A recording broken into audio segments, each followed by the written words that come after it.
everyone, and welcome back to another episode here at the Damage Report under lockdown. Still very much quarantined here in LA, both myself and also joining me for the show, Jayar Jackson. How's it going? Yo, what's going on? Hey, so you wouldn't know that lockdown and quarantine is still happening because it's not. But, I mean, now it's turned to kind of self-quarantine is what it is. I mean, those are some of the early terms when quarantine started. If you think you've been exposed, or if you've been in this area, if you've traveled this place, if you've been on this kind of airline, Yeah. self-quarantine for 2 weeks. Everyone that's still in the house is now self-quarantine. Yeah. You know, we have one of Arlene's friends traveled to Australia, and when you fly into Australia, they put you in a hotel for 2 weeks and you can't leave until you're done, and they test you while you're there. And she like live Instagrammed it, and like she was sort of losing her mind over the course of the day. It was pretty funny. It was pretty funny, but So, like, I wonder, because that, as you said, most stuff has reopened. Are like, I haven't yet gone back to the gym. I don't really go out to stores. I'm curious, audience, am I being ridiculous? Like, when we see people, you know, playing the slots at the Cosmo and stuff like that, if I don't even do these normal things, is that being too cautious? I wonder. Yeah, it depends on what those normal things are, what time of day, who's there, all that stuff, you know, because I do some of those quote normal things, right?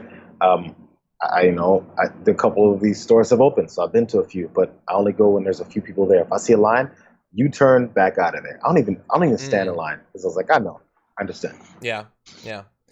Well, so before we jump into the stories, thank you to everyone who's already joined us in the chat. Please hit the like button if you haven't already, and feel free to share the stream so more people know that this is actually active, because we cannot rely on YouTube to inform people. Welcome to everyone watching this on Twitch. I saw someone mentioned that John has gone green. A fan, I believe, sent in there Is No Planet B shirt. We don't sell it, but we do sell shirts at shoptyt.com, and maybe you can find something green, so go take a look. You might enjoy it. Anyway, we have a lot that we're going to be talking about through the course of this hour, from vaccines to new outbreaks, rallies and violence, and books and lawsuits. And so we've got a lot to get to, JR. Why don't we jump into it? Ready. Around the country, people are wondering, when is there going to be a coronavirus vaccine? And Trump also has it on his mind. Here's what he had to say about the medical experts that we can rely on as a country and what they've been able to accomplish historically. Tremendous progress. I deal with these incredible scientists, doctors, very, very closely. A great respect for their minds, and they have come up with things, and they've come up with many other cures and therapeutics over the years. These are the people, the best, the smartest, the most brilliant anywhere. And they've come up with the AIDS vaccine. They've come up with, for the AIDS, and as you know, there's various things, and now various companies are involved. But the therapeutic for AIDS was a death sentence. And now people will live a life with a pill. Okay, so look, I don't want to get too on him, because obviously he says there's an AIDS vaccine, and no, there's not an AIDS vaccine or a cure or anything like that. People are still getting it, you know. But there are great, in therapeutic, there are good things, and I get that he sort of corrected himself. It was a stupid thing to say, but he did correct himself. I have other criticisms around this. But one thing that I did notice there, and it's not like anybody's going to be surprised to find out that Trump doesn't know what he's talking about, but like, there's that stereotypical thing that like a kid would do if they have to talk about a book report and they haven't read the book, where they're like, well, you know, and there's various things and various companies. It's like, you're talking, but you're not revealing anything. So anyway. The only thing that's more annoying than a politician playing politician and not answering a question, or dancing around and not really, and saying a lot without saying anything, that's a politician's like MO, is Trump trying to emulate that, and then trying to dance around an issue, trying to say a lot without saying it, and then he reveals he doesn't know what he's talking about. And also that whatever he's referring to makes absolutely no sense. So as you said, he tried to, try to cover it up a little bit, and he did sound like he was meandering, trying to figure, oh man, how do I get out of this? I know I just said there's an AIDS vaccine, but I don't think, maybe it's some kind of secret. He's been having meetings with Kanye. Kanye said that Magic's got the cure. Magic Johnson's got the cure. Did he say that? So yeah, I think Kanye said that in like a lyric one time, Hmm. but basically like in a way saying like, hey, they're talking about HIV or AIDS, but look at Magic getting fat in his old age, like any other Oh, person that jeez. doesn't have it. So maybe he's been meeting with people. Maybe he knows something that we don't know, Yeah, John. Come on. maybe. Like I said, I don't want to focus too much on that. My bigger issue with this is Donald Trump pops up to say something about the coronavirus, which he has not talked about much very often. We've been very critical of him recently for that. I don't. Is it better or worse that he's not paying any attention to it now than that when he was? It was all nonsense and misinformation. I don't know. Take your pick. But information about the vaccine at this point, I would say, is right up there at the very top of what people need to know about, and what they need to know needs to be accurate. And so when he sits up there and says, we're going to have it very soon, that is not just, I know what they'd say. They'd say he's trying to reassure people. He's trying to make Yeah. people feel more confident. But here's the thing. We are a country that is way too comfortable with the coronavirus right now. Like, people think it's done. They're not taking it seriously. And if so many people are walking around thinking, oh, we're going to have a vaccine super soon, I don't need to worry about it, I don't need to do anything, I don't need to change anything, because Trump keeps saying we're going to have it very soon, that's not just, hey, it's the president, he's making us feel better. That is irresponsible to the point of people getting sick and potentially dying. And it is Yeah. altering behavior. And so I'm going to let you get back in, JR, but I'm going to try to balance that misinformation with a little bit of accurate information about vaccines in just a second, but give me your thoughts. No, yeah. So that's the idea. I'm trying to quell people's fears. He's been saying that since the beginning, and I guess there's a different school of thought from different approaches. Is if you inform people, they feel more comfortable because they have information and they can act accordingly. The other thought is hey, we can't give people information because they're gonna panic and freak out and wave their hands in the air and run around in the streets and go start killing themselves. No, like maybe some people would freak out that way. Maybe he's thinking personally, if he hears something about himself or hears about some kind of a virus or a sickness that's near him, maybe he freaks out and he's connecting that just that way. But a lot of people like to have control over their lives and have information in order to have that control over their lives. And he somehow misses that there's this large segment of the population that would like that. There's people that are quarantined, don't want to be quarantined, of course, who does? But then they understand, hey, I'm more comfortable quarantined than I am wondering if I just got sick from this one interaction I had with someone else. Yeah. So, I totally agree. Let me give you a little bit of information about vaccines, because look, I'm not trying to scare you, but I want you to be realistic, not you, JR, I mean everybody, about what is likely to happen. So at a base level, it typically takes 10 to 15 years to develop a vaccine. Creating, for instance, the HPV vaccine, that was a 15-year journey from key research findings back in the very beginning of the 90s until the vaccine was approved, initially for the prevention of cervical, vulvar, and vaginal cancers in 2006. The Ebola vaccine, which he mentions in that little speech, one of the fastest ever to be approved, took about 4 years from start to finish. Okay, and that is one that he cited there as evidence of how fast it can be, and apparently that was very fast. Now, with the entire world's attention on creating a coronavirus vaccine, and the nature of the coronavirus, which we'll get into, which might hypothetically make it a little bit easier to make a vaccine, it doesn't appear that it is going to take the 4 years. But it isn't going to take 4 months. It hasn't. We're past that at this point. And so that's why when he says very, very soon, that sort of vague, I would say purposefully dishonest language does a disservice to the struggle that international doctors are currently undergoing to get it out as fast as possible. And for the people who are going to have a very inaccurate idea of what the timeline actually looks like. How often do you think, well, not even often, do you think at all Trump has gone and talked to any experts, any people that are part of developing a vaccine, any of these companies that have been granted us money to do so? If he's checked in, or even if he's had an advisor, have someone who's in charge of this check in, come back to him and find out about how long does this take so I can be informed enough to tell people how this would work. Yeah. You don't want to know the information. It's a simple question. You don't have to read, President. You don't have to read. Just ask someone else to do the research and come back to you and tell you, hey, this isn't going to be a 4-month process. And at least have that information. I don't think it's that hard to do. I wouldn't know any of this stuff either. I'm no vaccine expert. I'm not a scientist. I'm no pharmaceutical guy or whatever hell they do when they put this together. But I can ask a question. Hey, I'm about to talk to the American people. Can you tell me what the hell is going on so I don't sound like an idiot? Yeah. Because right now I'm uninformed. And it's okay to be uninformed. That's not your expertise. We have this assumption that the president is supposed to know everything. No, he's not. It's impossible. That's why you have this thing called a staff. That's why you got this thing called administration. That's why you have this thing called departments and officials. They know all that stuff of their own expertise, and they give you the information. You just regurgitate it. I know it's tough, but just this part should be pretty simple. You are absolutely crazy, JR. I think it's more likely that he would just know detailed information about vaccines. That's more likely than him saying, hey, I don't know this. Can you fill me in?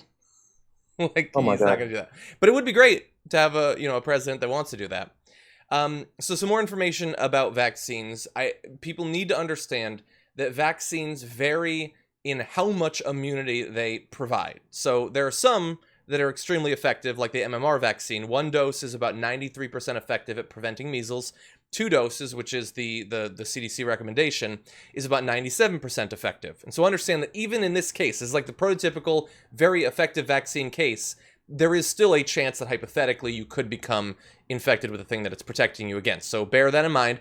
And that's the prototypical case, like the best. Others aren't as effective. The flu shot's effectiveness varies literally year to year because there are different strains, and the vaccines try to protect against the ones that are believed like they're going to be more common.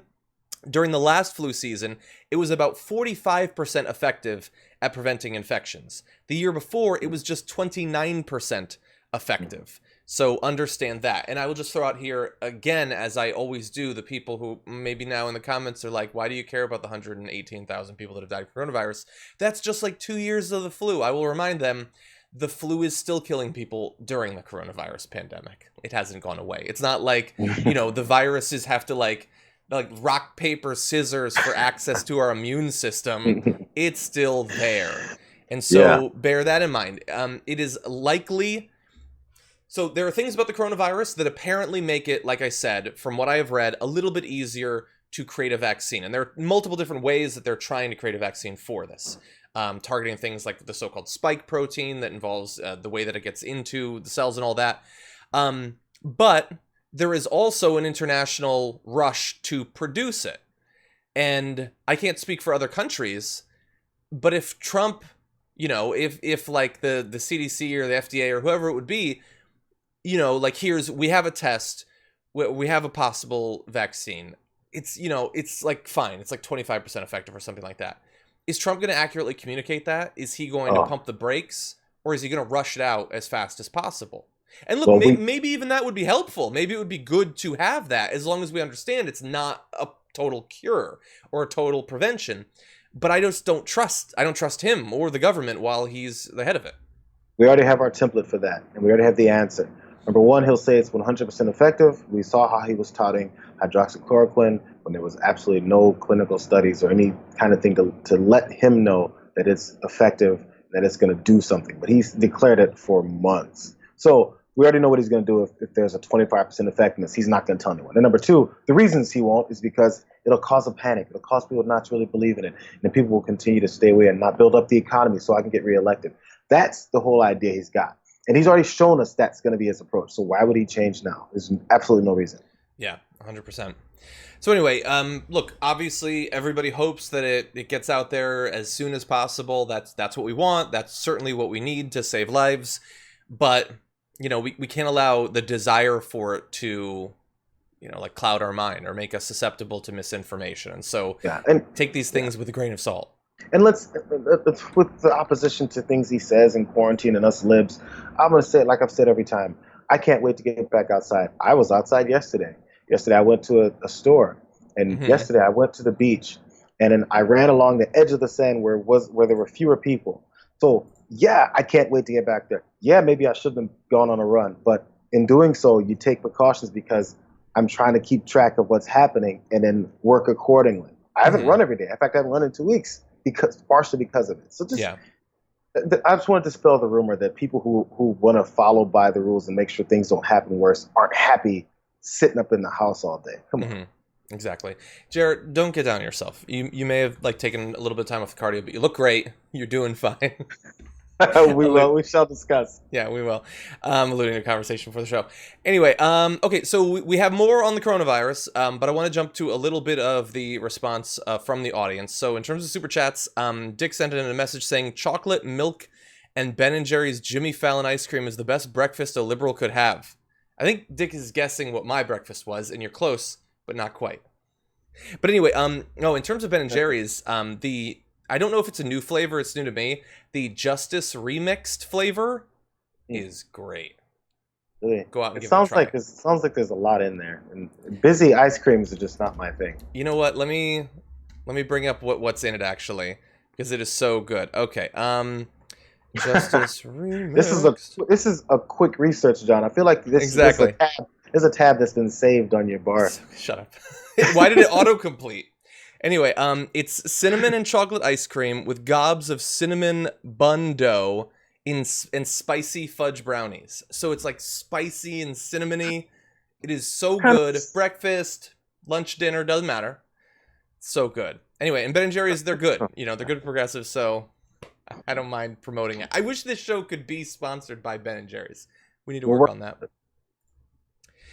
Anyway, Chub Toad sent in a super chat saying, never forget that Matt Gaetz is a tool. How could I, Chub Toad? How could I? Thank you. John says, all of us bald folks got together as we do and decided we forgive you, Mr. Iadarola. Thank you. It's very nice of you. There was a comment earlier this week. It's one of the things where, I don't know if you experience this, JR. Mm-hmm. Like, it takes a while to realize that some of the things you say or some of the impulses you have and how you would criticize people, like, you're not just criticizing that person, you're criticizing like other people. Yeah, it's you have to continue. Like, you're never done. You're never good. Like, you've done the work. You're awesome. Mm-hmm. It needs to be a process that continues throughout your life. Yeah, no, it was last week. I remember you did that. Mm-hmm. Yeah, it felt like a couple days ago, but it was a week ago. That's true, man. Time is really flying. But anyway, thank you for the apology, or the accepting the apology. But still, I do need to learn. Ada says, hello, JR. What a pretty orchid next to you. Look at that orchid. It's just it's a cheeky little hint of orchid on the side of the frame, as they might say. Christopher Moore sent in a message. Definitely is nothing that I contributed to the house. It's never me. I think you're raising it. Christopher says, yay, JR Wednesday. John, did you name the damage report after Star Trek? Yes. Matt Gaetz is an Allen wrench when you need a Phillips head. Ugh. It's funny. And Carbon Image says $2 to combat Trump ad, probably before the stream. $2 because Matt Gaetz is a tool. Man, our audience hates Matt Gaetz more than anywhere else in the universe. And Chub Toad sent in one saying Congress needs to make JR Wednesday a paid holiday. But then we wouldn't see him. Well, we're working on Juneteenth first, and then number 2, work on me. That's a great point. I can probably think of a few holidays that we could eject to make room for that one. Okay, with that, why don't we jump into more news? Donald Trump is super psyched, not just about getting back on the rally trail, but also having his massive convention later this year in Jacksonville. Not a digital thing, a physical convention where they're going to pack the halls with people from all around the country. And, you know, by that point, what are we going to have when it comes to coronavirus? At best, embers. You know, I guess that's the worst case scenario. Except that Jacksonville is having a bit of an issue recently, as NBC News has reported. The manager of Lynch's Irish Pub, Keith Doherty, told NBC affiliate WTLV of Jacksonville on Monday that 7 employees had tested positive for the virus as part of an outbreak he dates to June 6th. So about 2 weeks ago almost. One patron that night, Erica Crisp, said on Facebook that she had tested positive for COVID-19 and that 10 of her friends who were there with her the night of June 6th also have the virus. 4 other tests were outstanding. I think we can sort of guess where those might go. But it's not just Erica Crisp. Let's see, we have Kat Layton, who says 12 of 15 friends at Lynch's that night for a birthday celebration have also tested positive. Layton eventually told the local affiliate, I do regret going out that night. And Erica Crisp said, I feel like an idiot. I know that I've been so cautious up until now, and with Florida opening back up, it's kind of that whole out of sight, out of mind thing. And so they didn't just have sort of, you know, an employee got sick and some people got sick. It was huge percentages of entire parties at the bar at that time got sick. And we're being told not to worry about this sort of thing, that this is just, as I sort of jokingly alluded to, this is just embers. This is nothing. They're going to stamp it out. But it is blowing up in some of these areas that have reopened. I'm wondering, how each, because the reopening process, part of the criticism was making sure things are put in place. Not saying, hey, businesses no name businesses that we don't actually know, you guys should do this correctly and move on. And say we're going to reopen, open safely, you guys. Make sure you do it right and move on. Some random business owner would be like, okay, thanks, I've been losing money, let's reopen. And they don't care to open correctly. They don't care to hit certain guidelines. I don't know if it's specifically in this case, so I'm not trying to indict this particular location or this restaurant and those folks, because I wasn't there. But I do know there's lax rules that go with this, because many of the people that wanted to do it saw it as a hoax, saw it as not as big as it was, or even said, hey, you know what's more important to me than my employees or my patrons is making more money. All these different reasons for doing things irresponsibly just happen. And that's what's going to happen if you don't have a specific guideline, specific ways that people have to do it. And if they don't do it a certain way, you're going to make sure that they don't operate. I know that sounds like it's dictatorial or government overreach, but if the government has to answer for a spike in huge cases of people contracting it and then potentially dying of it, that's something else, another headache you have to deal with. Probably want to nip it in the bud first. I don't get that. Yeah, and I think it's probably a mix. Like, certainly we know from early on there were bars that refused to close down initially in New York. They felt it was dictatorial or whatever, and there have been businesses that have resisted the orders. And in terms of people going to them, like someone in the comments just said, Jacksonville bars are absolutely packed recently. So you have people like Erica Crisp who said, I've been cautious, I've been responsible, but it seems like things are getting better, so I'm going. So you have some people like that again, they might have been affected by sort of some of the ambient misinformation about the state of coronavirus right now. And then you have the people who, for all that they decry identity politics, their identity is coronavirus is a hoax. Okay, maybe it killed some people, but it's a hoax. We don't need to do anything about it. Like that they're actively attacking people for wearing masks or taking it seriously. And some of the bars are crowded with people like that. And I want you to think long and hard, are these the sort of people that if they have a bit of a cough are going to not go to the bar? No. And so, it's not just do you reopen or not? It's what does the reopening look like? And unfortunately, the position of the Republican Party now is anything done to protect people is a liberal plot. Or weakness. It's the destruction of masculinity in America. And so you could theoretically have some of these places open with social distancing, not packing them, wearing masks and things like that. But it's an all or nothing thing for some of these red states. And it's not a coincidence that some of the states that are blowing up the most right now with coronavirus, including Florida, are red states.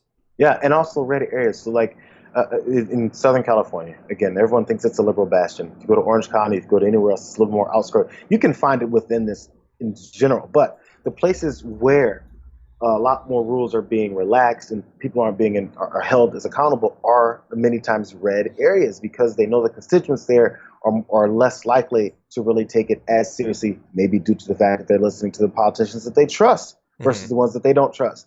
So the politicians that they trust are telling them, get out there, it's okay, we need to bring the economy back. And then so those areas also accommodate those people.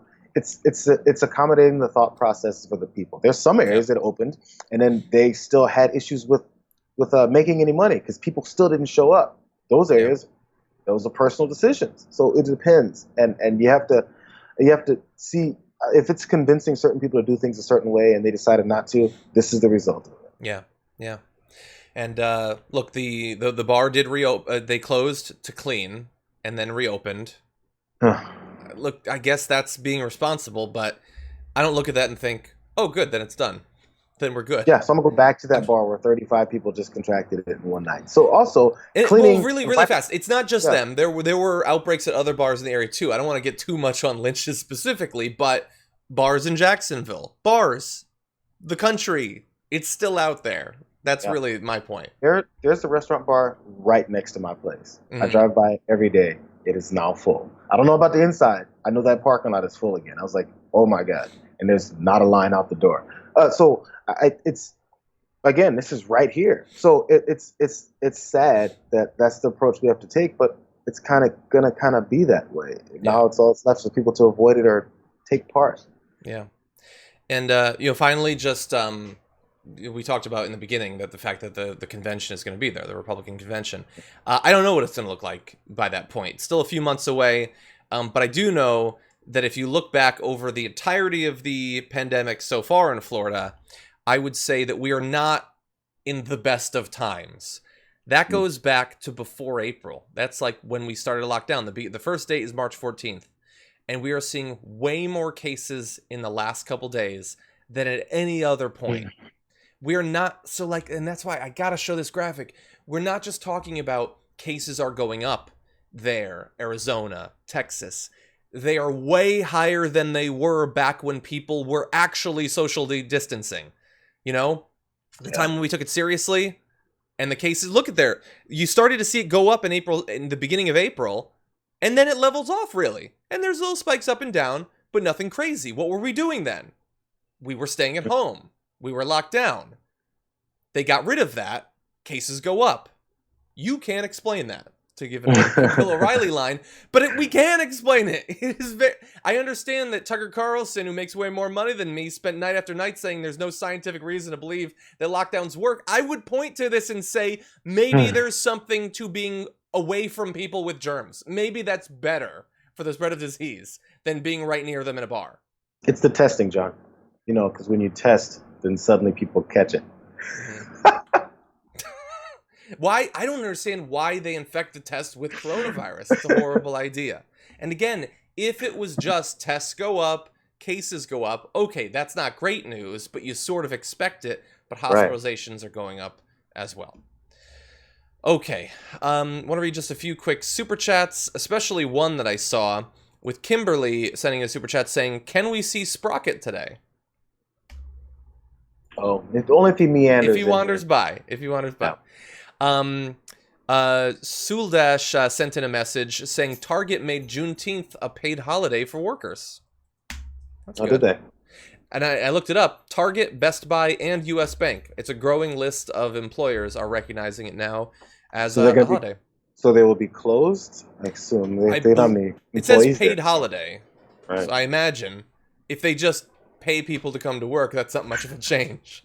But also, I should mention Target just announced that the minimum wage is being raised $2 to $15 an hour. So that is good news too.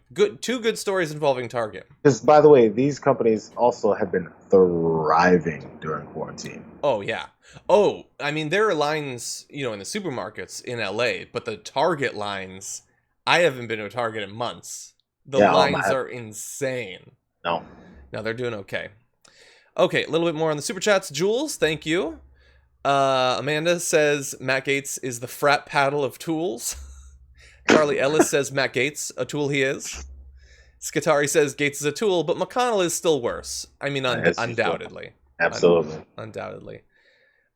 James Perkins says Pearl Harbor sucked and Matt Gaetz is a tool. Well, it did, but seems like an understatement. Anyway, thank you. Isabel sent in a big super chat saying, TDR helps me retain any semblance of actual sanity when I live with a ridiculously Trump-supporting Christian fundamentalist Pentecostals and mom and pop or pastors, and to think I grew up knowing these people as the smart ones. Hashtag TDR support. I've never seen that before. I thought it was for like tech support for people who are watching the show.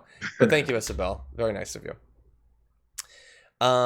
Chub Toad says, Cherry Garcia is the only Ben & Jerry's for me. Nice. Never had it. George Meade says, it's been 37 years and still no HIV vaccine. Yes, despite what you hear from the president. And Kimberly says, shout out for my favorite TDR duo. Love you guys. Thank you, Kimberly. Very nice. There's some good duos on here. That's a big deal. I know. And tomorrow, I think maybe the first time, maybe just for a long time. You know who's going to be co-hosting the show tomorrow with me? Nando? No, he's been on recently. Ida Rodriguez. That's gonna be something. I can't wait. Just upset she hasn't invited me on her show yet. I'm just saying. I'm just gonna point that out on this show. She probably can't hear me. Maybe we bring it up on the show with her. We'll see. Anyway, with that, why don't we jump back into the news? Okay. The Saturday Trump rally in Tulsa is still days away as of when we're filming this. But the line has already formed, as if Trump is going to announce the next iPhone there. No, people are lining up again, despite the risk of coronavirus. And so reporters have been talking to them and finding out, what about all this conversation about the possibility that coronavirus could be spread? And they apparently say that they have no fear of the virus. I want to give you some specific quotes. One individual said, "Whether or not I get it, it doesn't bother me in the least. If I get it, I'll deal with it. If it takes me out, it's just going to make me mad that I can't vote for Trump in this coming election." And, you know, just in case some of the slang is lost for some of our international viewers, he's saying if it kills him, his only regret will be that he doesn't get to vote for Trump in, I believe, a pretty solidly red state where his vote, you know, won't be the deciding factor anyway, but he'll be dead. To vote for Trump to help better his to help improve the. No, I'm not sure why he voted for Trump then. If after going to a Trump event that specifically knows that you can catch this, you die from it, and therefore you're like, I'll lay my life down for you and still not vote for you. Isn't that the whole point of supporting him? Yeah. I don't know, man. There's no need in going through the logic. Because it's lacking. Yeah, like, I've been to a number of Bernie Sanders rallies in my life. I went to one not too long before the lockdowns, actually, before we knew how bad it was. If you told me, you know, there's a lot of concern about meningitis spreading at the Bernie rally, do you know where I would be? At home. I wouldn't be, I love Bernie. Don't need meningitis. Not interested in getting neurosyphilis to see my favorite politician. If AOC gave a speech and I was going to get syphilis if I went to it, now I understand there would have to be some other stuff that happened at the rally, but I'm not getting a fatal illness to listen to a politician, especially one who's clinging to the last vestiges of sanity. It's crazy. I've never understood the energy. I've never been to a political rally. I've been to like the RNC and the DNCs multiple times, enough to see the atmosphere of people getting excited about a politician saying something. So I get it, I guess. But I'm definitely not thinking, oh man, I just got to be at this rally and I'm willing to die for it. I don't know if the excitement level ever gets that high. I've been to some incredible sporting events that I'm so glad I witnessed. I would skip all of them if it was packed full of people that potentially could spread this virus. I don't understand the draw of seeing a politician. Oh my God. Well, I like the rallies. I have fun. You know, Public Enemy performed at the last one I went to with Bernie. But yeah, I will grant you, commenters, I could have been more careful with my selection of virus. But anyway, yeah, and I understand, you know, it's for some people, it's not for other people. And I get that, like, it's an event, but like fatal illness, I don't get it. Anyway, let's see if we can learn a little bit more from some of these individuals that were talked to by the news. Daryl Henry, who was camping out for the rally, said, one must fear not. We've paid enough sacrifices, we've taken enough precautions, and let's get back to it. Let's get back to opening our country.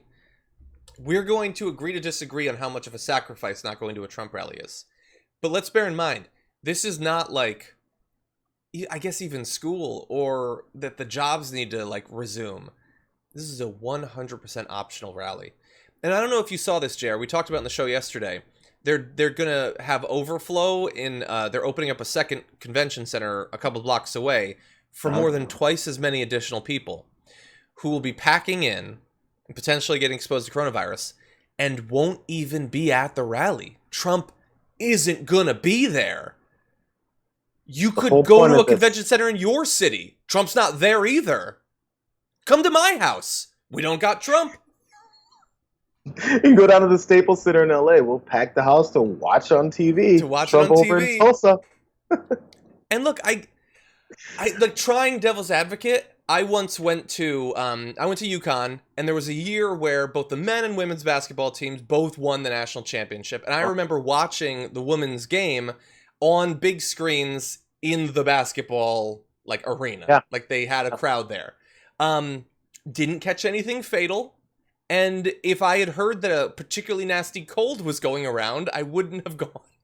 But anyway, yeah. And keeping it real, people like the atmosphere. It's the atmosphere of having camaraderie with folks that are cheering the same way. As you said, with the UConn example, there's plenty of sporting teams when their team is in the playoffs on the road and they pack their home arena to watch it, even though they're on the road. It makes sense because you're cheering with your fellow brother, your fellow fan. I get it, but what are we cheering for here? Yeah. altogether. It's a perfect storm because of people's under quarantine. So, I mean, Yeah. they're ready to get out of the house and they're down to do it. And look, let's just, I mean, we've said it before, we've identified it before. It is in many ways a death cult. Like the hydroxychloroquine thing. Like, if you can live through that as a Trump supporter, I bet every one of these people that's being interviewed by the news and is like bragging about their willingness to face death to see Trump, that isn't a cost that they're paying in their mind. That's a good thing. Yeah. They get to look loyal to the guy that demands loyalty above all else. They want this risk. It's ridiculous. Like, it's the identity thing. Like, they say, you know, we hate people. Like, it's the identity as a Trump cultist. That is what drives them. And if that possibly takes them or their family out, if they end up bringing the virus back and it kills their mom, like, that's just a part of doing business as a part of this cult, unfortunately. Yep. You can't be a fake Trump supporter. Real Trump supporters go all the way in. If you back out now, it's like they call dinos and rhinos for parties. Yeah. Same thing with this. Yeah. Now, I do want to at least acknowledge that supposedly, according to the mayor's Facebook post, the mayor of Tulsa, the mayor said that the Trump campaign has indicated it will take health precautions at the rally. They say every attendee will have to pass a temperature check before they enter the facility. Every attendee will be provided with a mask. Every attendee will have access to hand sanitizer stations. So here's the thing. Let's say that all of that is true and they actually do that. Good. I'm glad that they're doing that. We are going to see the crowd, and I'm going to count how many people put on those masks that were given to them by Trump's campaign to wear. But Trump has taught them wearing a mask is weakness. And they didn't go there to cover up. They went there to scream and shout and spread germs. That's what they went for. So we'll see. Maybe, maybe they're being responsible. Maybe we will be shocked to find out that no coronavirus spreads there, but I sort of doubt it. Yeah, I mean, the sound isn't going to carry as well from masks covering mouths of screaming people. Mm-hmm. Whenever, it's an applause line or something, like there are at these rallies. You got to make noise. And if your noise is, it's not gonna sound as good. So they're definitely going to take it down to yell. No. They didn't go to a crowd to scream racial slurs to have it be muffled by a bit of cloth. Anyway. Can I say a few of them? Should I say some of them behind a muffled mouth? No, I don't think so. I want the show to remain on the air. Okay, so let's turn to a slightly different angle on this. You remember Dr. Fauci? You remember when the White House had doctors that they would occasionally talk to? Well, Dr. Fauci is still out there. He's apparently still talking, although not to Donald Trump. They apparently haven't met in literally weeks at this point because the pandemic's over, I guess. But Dr. Fauci was asked by the Daily Beast about the decision of the Trump campaign to start having rallies again. And he was asked, about the current state of coronavirus. And so I want to give you a couple of his quotes about this. So he said, "We are seeing infections to a greater degree than they had previously seen in certain states, including states in the Southwest and the South. I don't like to talk about a second wave right now because we haven't gotten out of our first wave." So that's a sobering assessment that and look, honestly, I talk about it as the fear of the second wave. But again, it didn't go away. It wasn't like it was just embers, like Trump always likes to say. And asked specifically about the rally, would he go? He says, "No, I'm in a high-risk category. Personally, I would not. Of course not. Outside is better than inside. No crowd is better than crowd. And crowd is better than big crowd." It is really... I don't know that I could come up with a scenario that is a better... Like, if you're going to fill a room and try to spread coronavirus... This is how you would do it, and that's what Dr. Fauci is saying. Unfortunately, that message isn't going to be received by any of the people attending the rally because they have been taught to believe that Dr. Fauci is the medical deep state who's only there to undermine Trump. Wonder who said something like that. All of them? I don't know. Laura Ingraham, she did. Yeah, she did. And so they don't trust him, and they don't see him anyway. Again, like we've criticized, like the little conferences that they had for a solid 2 months or whatever. Like, those weren't an issue. The issue was Trump taking them over and spreading misinformation. Having a daily focus from the actual medical experts was a good thing. Dr. Fauci, I think, was a stabilizing force for a time. It's just that it was unfortunately co-opted and ruined by the presence of Donald Trump. Yeah. Yeah. Fauci basically answered that question by saying, "How dare you ask me that question? Of course I'm not going. No, you kidding me? Get out of my face." I have a feeling he wouldn't be going even if there wasn't coronavirus. But okay, so when you talk to Dr. Fauci, he expresses concerns about the rally and about the current spread. But the rest of the administration is trying to assure you that everything's fine. And Mike Pence has got, his op-ed is coming out soon saying there's not going to be a second wave. And so there's a bit of a disconnect between the medical professionals of the Trump administration and the others. And so Kayleigh McEnany, who's technically the press secretary, she was asked about this by Bill Hemmer. We'll see Doctors Birx and Fauci anytime soon because they seem to have disappeared. Dr. Birx and Fauci are hard at work. I'm in task force with them. I'm constantly gathering the information from them, but we're moving forward on a number of issues from policing while also keeping in mind COVID as we safely reopen the country. Okay, but just to be clear on this, I read the Pence piece an hour ago. It'll be in the paper tomorrow morning, be online later tonight. Is the White House position that there will not be a second wave of COVID?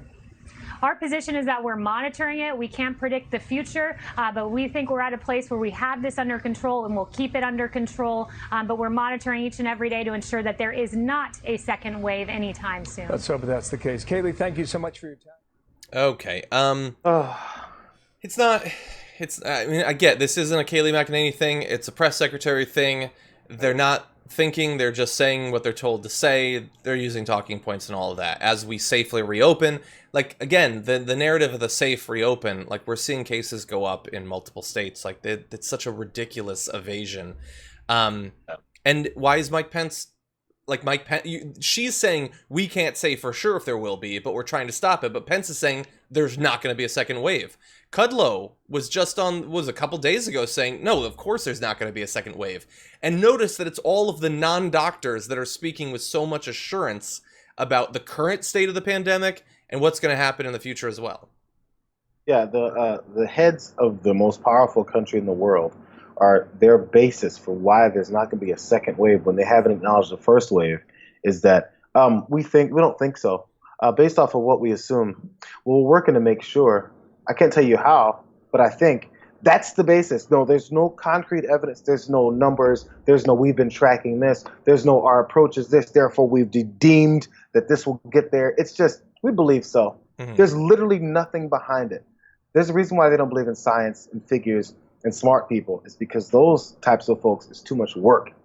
Mm-hmm. They put in too much work, and they start ousting those people. Like, wait, you thought past a second grade level. You need to get the hell out of this room. So that's just the way it works. No, literally, she went on TV and told the country, we think it'll be okay. That's it. That's basically what she said. Mm-hmm. And except she said it for a minute rather than in 5 seconds. Yeah. That's what we're working with. Well, and she said, we're watching it. Okay, but what are you doing? I mean, Trump is occasionally giving a speech about how there's a vaccine for AIDS. What are you actually doing? Like, so, and there are minor things they could do to reassure me that they're still taking it seriously. I understand that Trump isn't going to make it a focus. He believes that it's hurting his reelection, and so he pivots to topics like his response to the protests, which is even worse for him.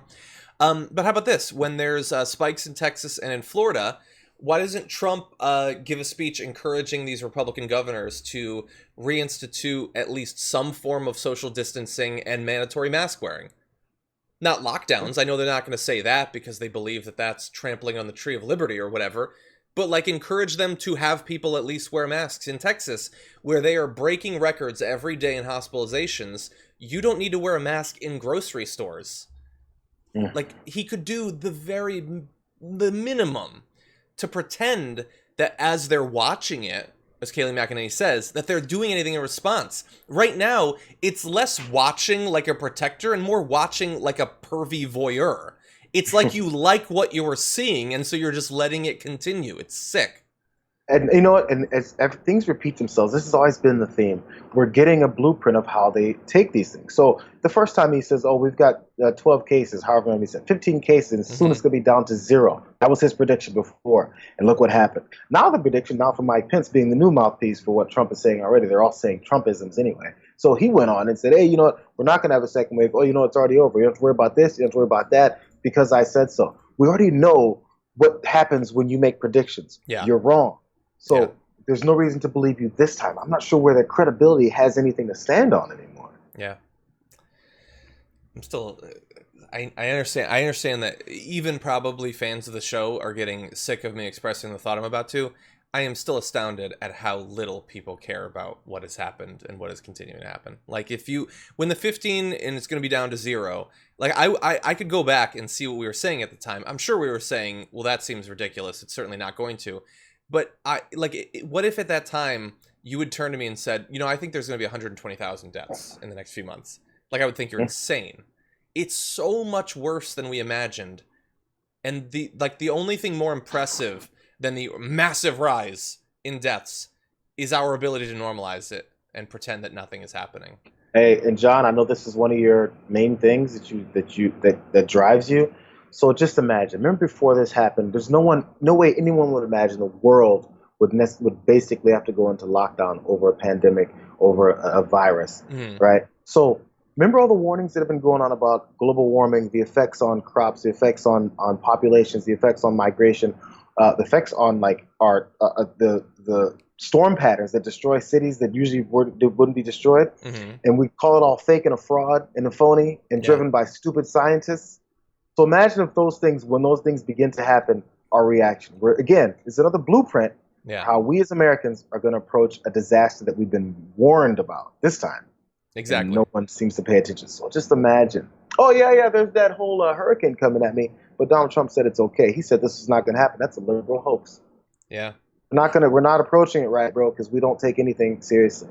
Yeah, the thing is, like we already know that there have been, natural disasters that have been far worse because of the impacts of climate change. And there's great progress. Young people movement's awesome.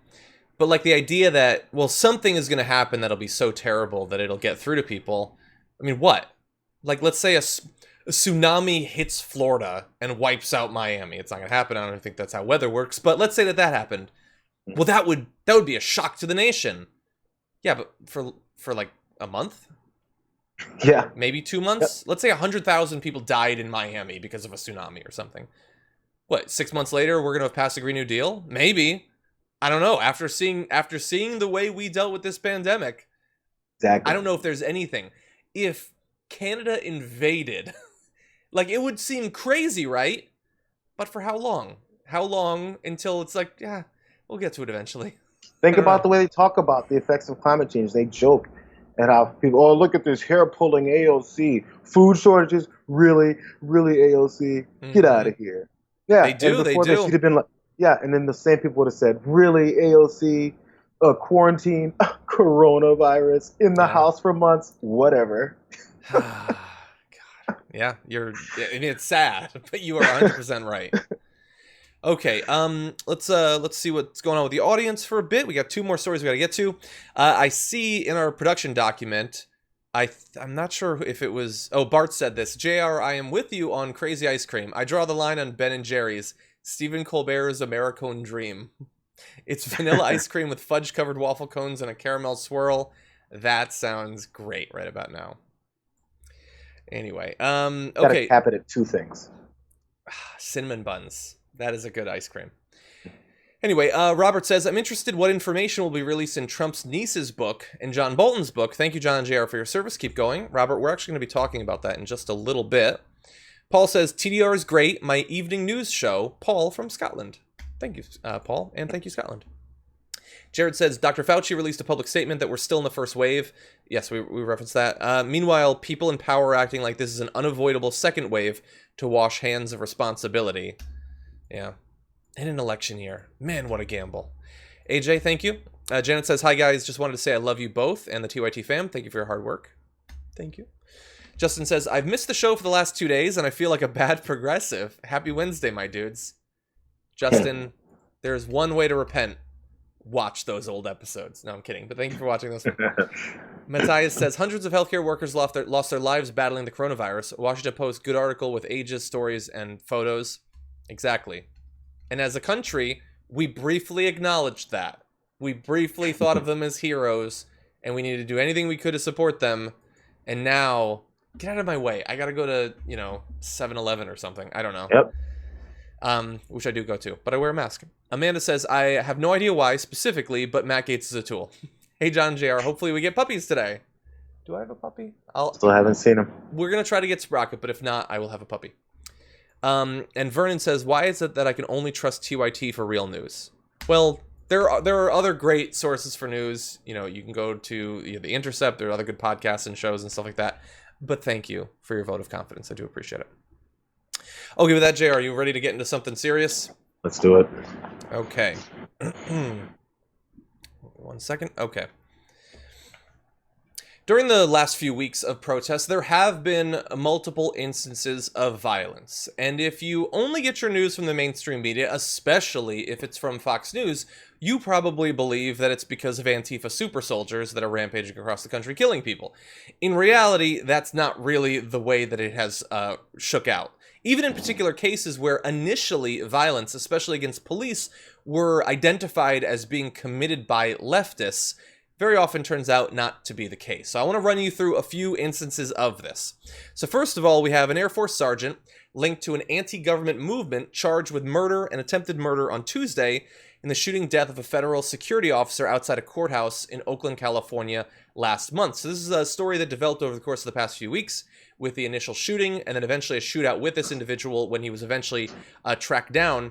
During that, this was on June 6th, Carrillo, the shooter, used his own blood to write boogaloo phrases on a vehicle he allegedly carjacked while trying to flee. So, as he was in fear of dying, he began scrawling boog and other quotes of the boogaloo pro-Civil War movement on the car. So, when those cops were shot at, one was killed and one was nearly killed, instantly the right wing blew up with, "The protesters are killing the cops." And you could see things, you know, like this from thought leader on the right, Charlie Kirk. He had tweeted back on June 1st, Patrick Underwood was a black federal law enforcement officer. He was killed over the weekend as a result of the riots against racial injustice, which he puts in quotation marks because he doesn't believe that racism is a real thing. Says, did his life not matter too? And then he put his little thinking face that's supposed to stand in for actual thought. Well, I noticed, so when it came out that the guy who'd killed him was actually a right-winger that wants to start a civil war, and so he shot this cop to incite violence by the cops against protesters, by making them think it was a protester. You know, back when it initially happened, Charlie Kirk was thinking about it, but he hasn't said anything since it came out that it was actually a right-winger, which is odd. He's on to other cases that he thinks proves his point. Like, think about how cowardly, how vapid, how vacant that position is. To point this out and to specifically say, did his life not matter? Well, I guess to Charlie Kirk it did matter, very briefly, until we found out what had actually happened, and now he doesn't care anymore. It mattered to carry his message, and then he moves on to the next one. It's just how it works. You don't actually have to care about it. You just bring up a couple of trigger words, say those things to convince yourself that you've won an argument with someone about the topic, then move on and never come back to it. So every time you hear someone say Chicago, Detroit, you know what they're talking about, and you know they actually have no idea or investment in any of those cities or the reasons why the bad things that happen there are happening there. It's just a way to move on and convince themselves, I won, served those libs. Yeah. Okay. Yeah, exactly. And by the way, just one other detail in that particular case, that cop killer apparently used a ghost gun, a homemade AR-15 type rifle in these shootings.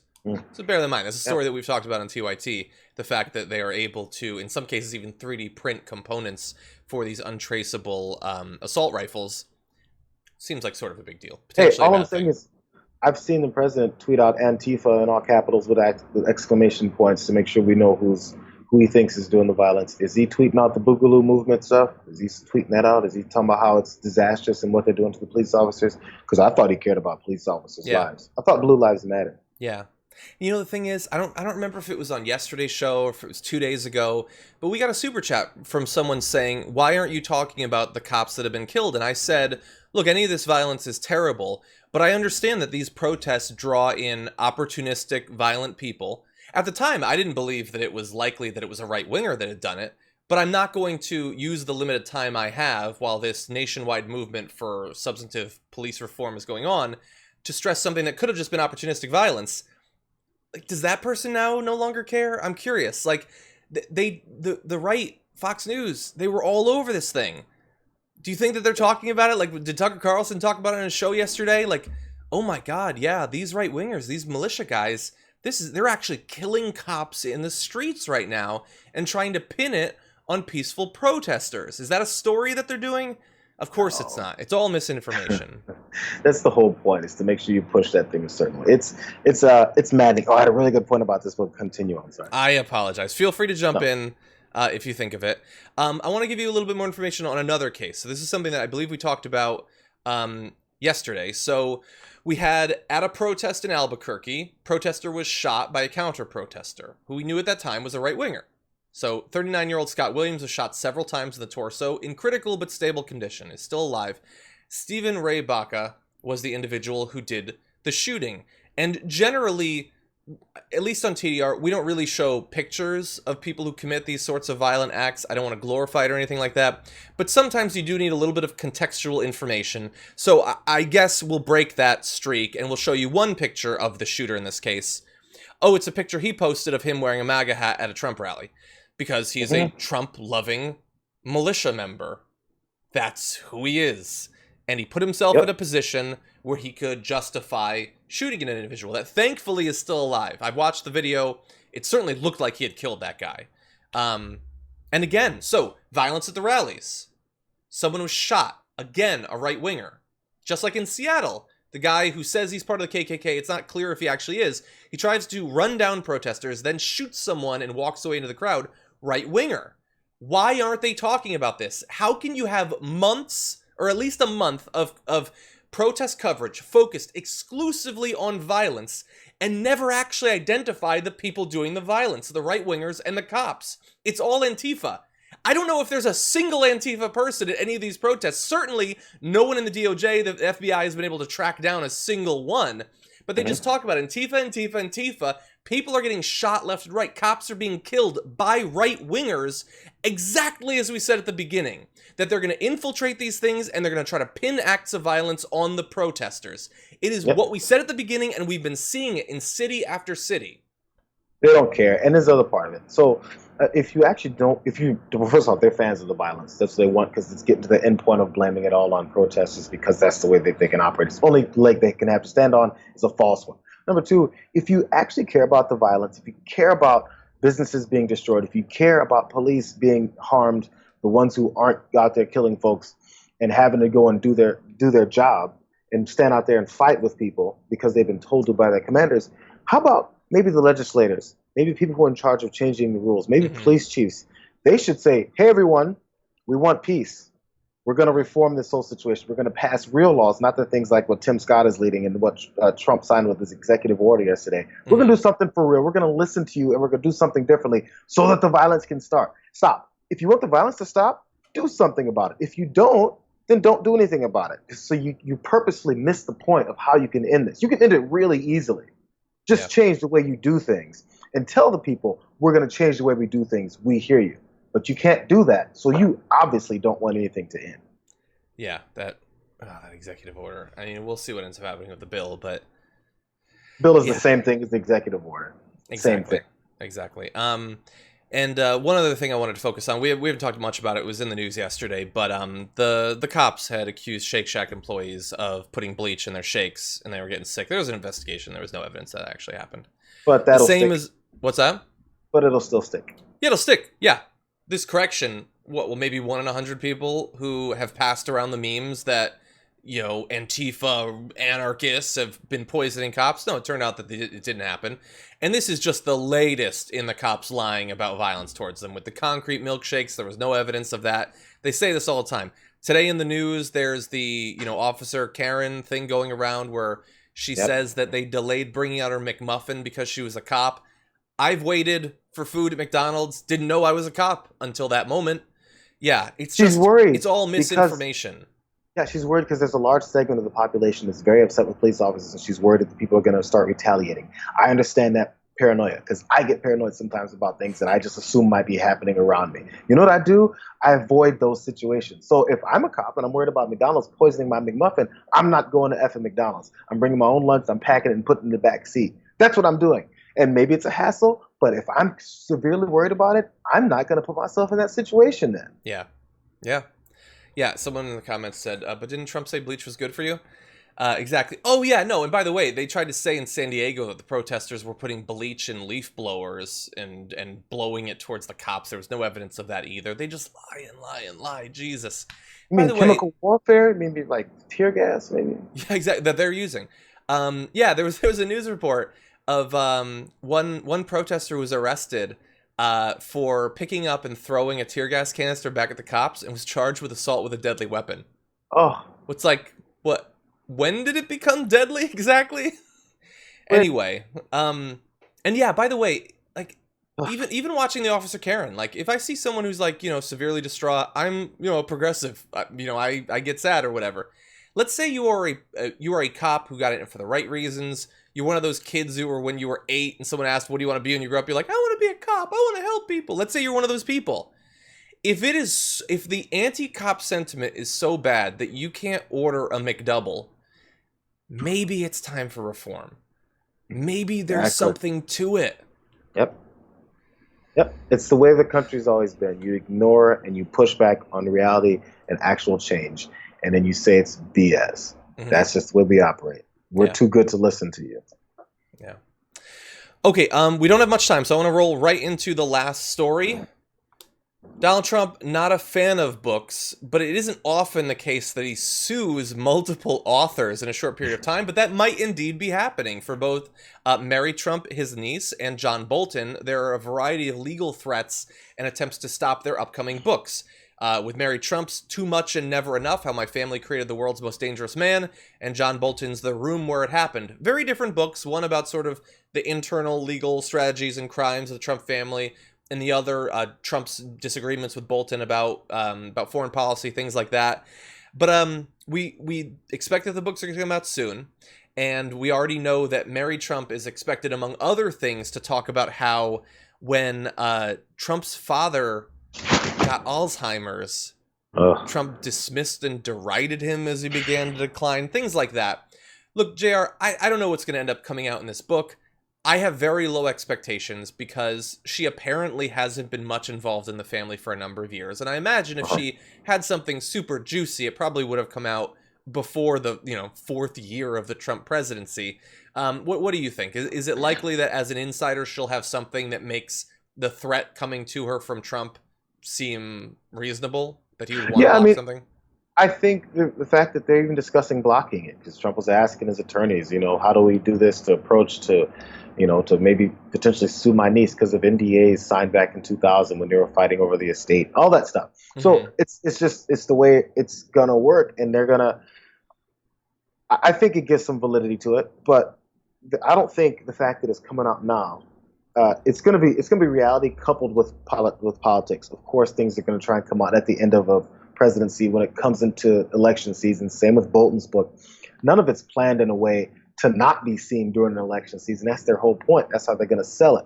So that's maybe the nefarious part, but I don't think that necessarily takes away from the potential facts, especially considering Trump is trying to stop all of them from ever happening.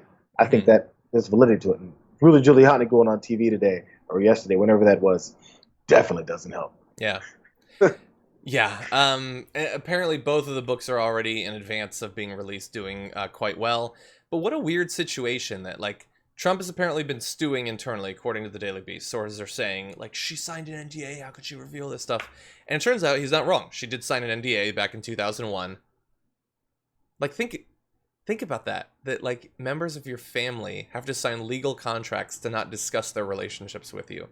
Like, that's the sort of thing where it should have one of two rational impacts on your typical Trump fan. One would be, what kind of sick family has to do this to hide God knows what?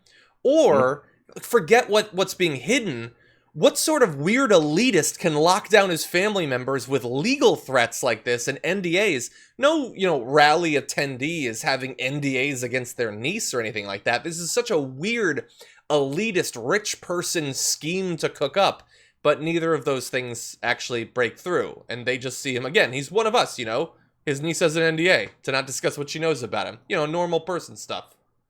Yeah, because there's a way around this. You can break NDAs in other ways. You can go on television. You can go on online news shows. You can interview. You can show all of your evidence and talk about it. You don't have to sell a book. You can go out and say, here's the papers, here's the evidence, here's a picture, here's me with Donald, here's this. You can show everybody everything. You can do it. You don't have to put it in a book and potentially get sued and potentially have the publication get held up and the publishers get in trouble. You don't have to do any of that stuff. Just go on any kind of thing and just tell us. Yeah. So, look, it might be that she could end up being in some legal trouble because of the NDA. It's a little bit different situation with John Bolton. So they're apparently trying to sue to delay the publication of the book. And Trump has said so far this week that every conversation with him is highly confidential.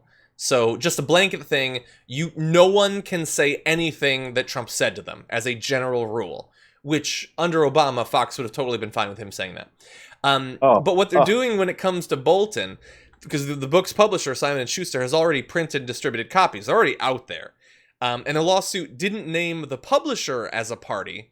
They apparently understand that there are certain constitutional and practical problems with trying to sue a publisher to stop a book coming out.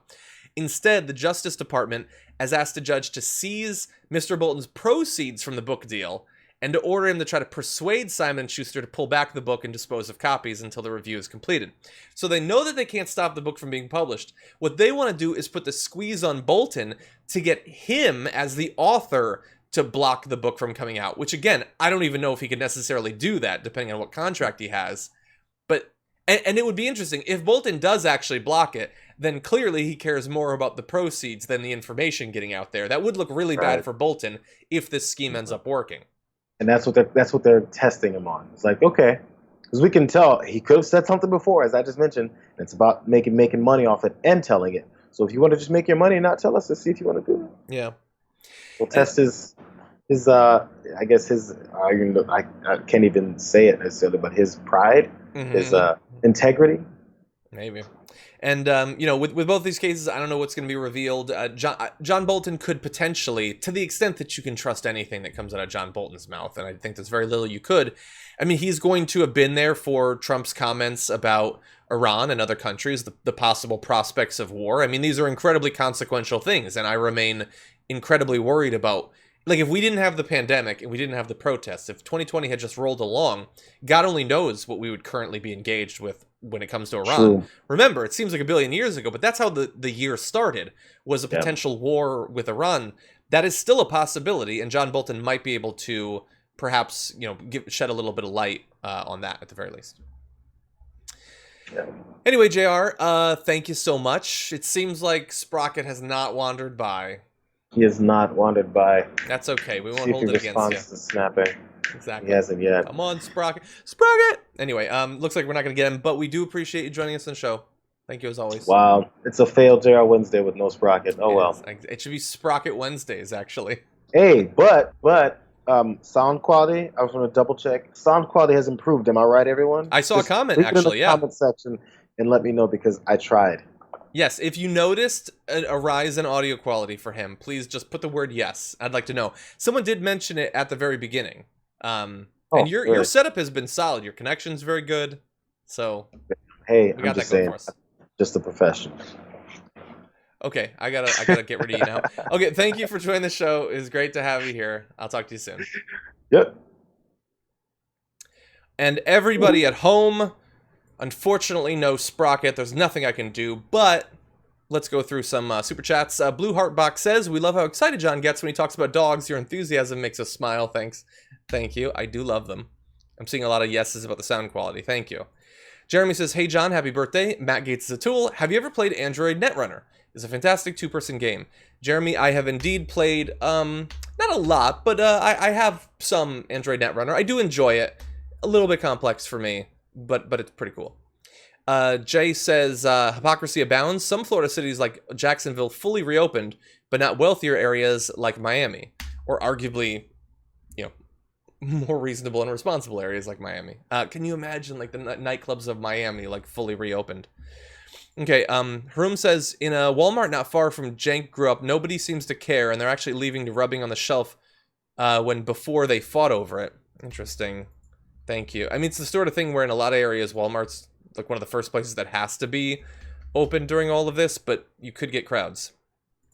Super Chat says, or sorry, Stefanik says, a few people in Utah wear masks now, and I get dirty looks for wearing one. It's insane that people think all is well when our numbers are going up. That's the thing that pisses me off more than anything else. It's bad enough that you take it with a lack of responsibility and you go out there, but the idea that you would be mad at other people, like what are they doing to you if they're not spreading germs? What if they're sick? Luis says we're living in the time of tool gates. That's nice. The Stone says work on paid holiday is double time. Oh, that's interesting. Maybe that's what it is. Maybe it's not a day off. Gates is a tool. Thank you. Ben Riley says Chargers signing Colin Kaepernick. My Bengals miss out again. Wait, is that a real thing? Is that actually happening? On the workout list. Interesting. Okay, I'm gonna take a look at that. That's interesting. Danny says my favorite day of the week is JR Wednesdays. It's a pretty good one. Thank you. Curtis says Tucker Carlson always looks like he is watching someone else eat spoonfuls of mayonnaise straight from the jar. Anyone else feel that? Also, Gates the tool. I think I've seen that as a Photoshop, actually. Someone Photoshopped in them eating mayonnaise from a jar. Charles says, I felt a great disturbance in the force as if millions of tools suddenly cried out, Matt Gaetz, and were suddenly silenced. Nice. Steven says, Trump is so ignorant that listening to him lowers the collective of our nation and hurts my brain. Also, Matt Gaetz is a rusty tool. Albino Bad Guy says, suggestion for Garbage People of the Week, Corona Karens. That's a possibility. I think it might have been once, actually. Certainly the people lashing out with violence during the protests was one. But Corona Karens might have been. Ben Riley says, suicide is often about control, so location is symbolic, rarely random, i.e. Robert Fuller was probably murdered and we need an independent autopsy. It's not something that I know a ton about, but I understand what you're saying. Matthias says, you are all awesome, and Matt Gates is a tool. Thank you, Matthias. Appreciate that. David says, someone once said, stupid is what stupid does. Exactly. Hendrick says, John, you still not for a mandatory healthcare waiver if you go to an obvious high-risk event. Mitch McConnell is a sewage drain plug. No, so, look, we talked about that in the context of this rally.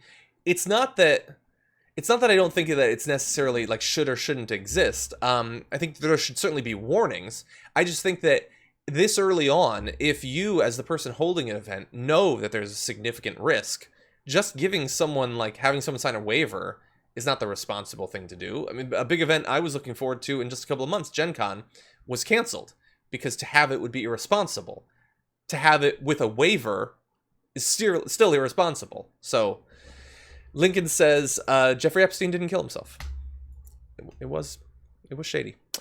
Ghost Dog says, live in Tulsa, work with these idiots for over 20 years. Never knew so many of them until 2016. No way for debating anything. Some are Q and proud. We are doomed. Only sanity. TYT TDR. Thank you, Ghost Dog. Nathan, thank you for the super chat. Philosopher Nonsense says, not COVID-19, Darwin-19. Only fools are fearless.